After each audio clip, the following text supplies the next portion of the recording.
Bonjour, c'est Aurore Ginès pour Biotanique. J'avais envie de te faire une vidéo ce matin sur le fantasme. Oui. Alors, en coaching, on est souvent confronté à ça, c'est-à-dire qu'on a quelqu'un qui vient nous voir parce que il a envie, il pense avoir un objectif, et en fait finalement, nous en tant que coach, on doit vraiment s'assurer, parce que c'est vraiment ultra important, qu'il est bien dans un objectif réalisable et pas dans un fantasme. Parce que clairement, tu pars à fond sur ton fantasme, où tu ne vois que les avantages, tu fais, et puis forcément, tu es déçu, parce que tu es dans l'irréel. Donc dès que tu retombes dans ta réalité, les inconvénients arrivent avec, ton objectif, ton énergie, elle baisse, tu t'es complètement éloigné de ce dont tu rêvais, tu es déçu, et puis à la finale, bah, tu doutes de ta capacité après derrière à faire des choix. Parce que tu adorais tellement cette idée, et c'était tellement top, etc., que du coup, tu te dis, mince, en fait, j'ai des certitudes, mais puis en fait, ça s'écroule vite, donc est-ce que je sais vraiment ce que j'aime? En fait, c'est ça. Donc en fait, nous, en tant que coach, on sait repérer un fantasme assez rapidement, et on ne gêne pas de le faire d'ailleurs, et de le démonter très vite, parce que sinon, bah, c'est la catastrophe. Et donc, je voulais un peu t'aiguiller là-dessus. C'est quoi un fantasme par rapport à un objectif de vie?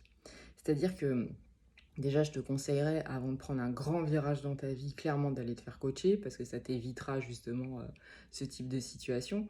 Et en fait, un fantasme, tu n'y vois clairement que les avantages. Ça peut être une personne, tu peux fantasmer quelqu'un, hein, c'est bien connu. Donc là, ah, il est super, il est top, il répond à tout ce que je veux, c'est extraordinaire, je me sens comme ça en fusion avec, ou alors il a un corps de dingue, bon bref, voilà. Sauf que bah, forcément ça n'existe pas, hein, quelqu'un qui n'a pas de défaut et qui te correspond comme ça, ultra à 100%, non, c'est pas possible. Donc forcément, passer cette phase-là, bah, t'es déçu, et puis après oui, tu trouves pas, bon bref. Mais c'est pareil pour un changement de boulot, c'est pareil pour un déménagement. C'est-à-dire que là, par rapport au confinement, j'imagine qu'il y a pas mal de gens qui se sont posé la question, est-ce que je reste vivre en ville? Est-ce que je pars vivre à la campagne? Parce que bah, quand on est confiné, c'est plus sympa d'être à la campagne. Finalement, la vie à la campagne, c'est top. Et puis finalement, comme la situation, elle était hyper anxiogène, bah, t'es resté focus sur la vie à la campagne, c'est top, parce que t'en pouvais plus de ce que tu vivais à ce moment-là en ville. Et là, du coup, bah, c'est là que tu pars dans le fantasme, en fait. Donc, c'est hyper intéressant de se faire des listes. Alors, oui, je sais, c'est un peu basique, mais ça marche super bien. Par exemple, ville ou campagne, tu fais une première liste.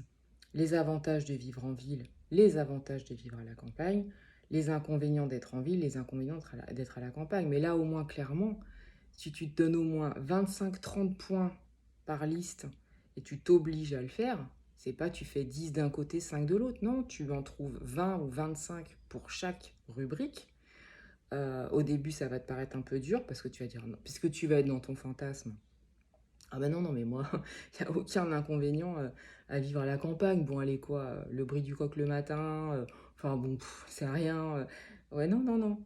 Tu fais vraiment, tu forces ton cerveau, parce que lui aussi, il fonctionne d'une façon, il va cloisonner, parce que lui va chercher à voir que ce qui est bien pour toi. Donc si ça t'a l'air bien, confortable, il va te trouver que ça. Mais la réalité, elle n'est pas comme ça. Donc vraiment, si tu fais ça, si tu t'appliques à le faire, même si ça te prend plusieurs jours, tu n'es pas obligé de trouver les 25 inconvénients à vivre à la campagne, hein, non.